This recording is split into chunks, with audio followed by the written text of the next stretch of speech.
तुलसी, ब्राह्मण, फल्गु नदी व गाय को माँ सीता ने श्राप दिया था। यही कारण है कि गया में आज भी तुलसी का पौधा नहीं उगता है। ब्राह्मण कभी भी संतुष्ट नहीं होते हैं। इसकी कथा बेहद ही रोचक है। आखिर बिहार के गया में क्यों नहीं उगता तुलसी का एक भी पौधा, और ब्राह्मण कभी संतुष्ट नहीं होता। फल्गु नदी सिर्फ नाम की नदी है। क्यों कौआ हमेशा लड़ झगड़ कर ही खा पाता है। कौआ, तुलसी, ब्राह्मण व गाय को माँ सीता ने क्यों श्राप दिया था, इसके बारे में कुछ लोग ही जानते हैं। आइए हम विस्तार में इस बारे में बताते हैं। वाल्मीकि रामायण के मुताबिक वनवास के दौरान भगवान राम, लक्ष्मण और माता सीता पितृपक्ष में श्राद्ध करने के लिए बिहार के गया धाम पहुँचे। वहाँ ब्राह्मण ने भगवान श्री राम और लक्ष्मण को श्राद्ध कर्म के लिए आवश्यक सामग्री जुटाने के लिए कहा। इस पर भगवान राम व लक्ष्मण नगर की ओर सामान लाने के लिए निकल पड़े। ब्राह्मण देव ने माता सीता से आग्रह किया कि पिंडदान का समय निकलता जा रहा है। ये सुनकर माता सीता की व्यग्रता भी बढ़ती जा रही थी, क्योंकि श्री राम और लक्ष्मण अभी नहीं लौटे थे। इसी दौरान दशरथ जी की आत्मा ने उन्हें आभास कराया कि पिंडदान का वक्त बीता जा रहा है। यह जानकर माता सीता असमंजस में पड़ गईं। तब माता सीता ने समय के महत्व को समझते हुए यह निर्णय लिया कि वह स्वयं अपने ससुर राजा दशरथ का पिंडदान करेंगी। उन्होंने फल्गु नदी के साथ साथ वट वृक्ष, कौवा, तुलसी, ब्राह्मण, गाय को साक्षी मानकर स्वर्गीय राजा दशरथ का पिंडदान विधि विधान के साथ किया। इस क्रिया के उपरांत जैसे ही उन्होंने हाथ जोड़कर प्रार्थना की तो राजा दशरथ ने माता सीता का पिंडदान स्वीकार कर लिया।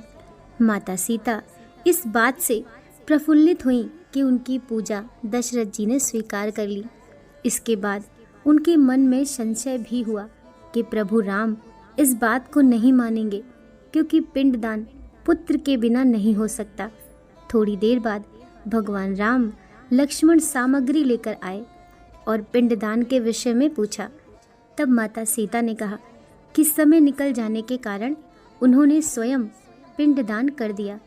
प्रभु राम को इस बात का विश्वास नहीं हो रहा था कि बिना पुत्र और बिना सामग्री के पिंडदान कैसे संपन्न हुआ और स्वीकार हो सकता है। इसके बाद माता सीता ने कहा कि वहाँ उपस्थित फल्गु नदी, तुलसी, कौवा, गाय, वट वृक्ष और ब्राह्मण श्राद्ध कर्म की गवाही दे सकते हैं।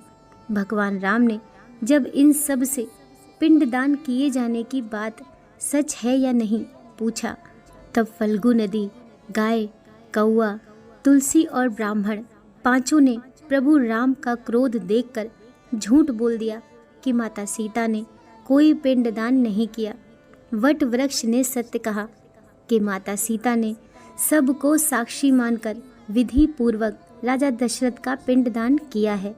पांचों साक्षी के झूठ बोलने पर माता सीता ने क्रोधित होकर उन्हें आजीवन श्राप दे दिया। फल्गु नदी को श्राप दिया कि वह सिर्फ नाम की नदी रहेगी, उसमें पानी नहीं रहेगा। इसी कारण फल्गु नदी आज भी गया में सूखी है।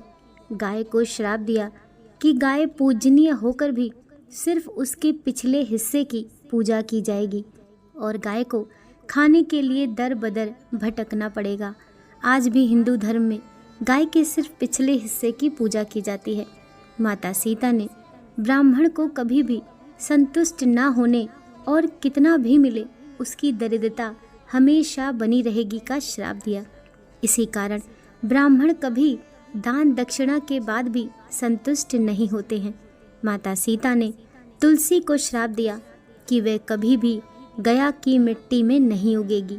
यह आज तक सत्य है कि गया की मिट्टी में तुलसी नहीं फलती। और कौवा को हमेशा लड़ झगड़ कर खाने का श्राप दिया था।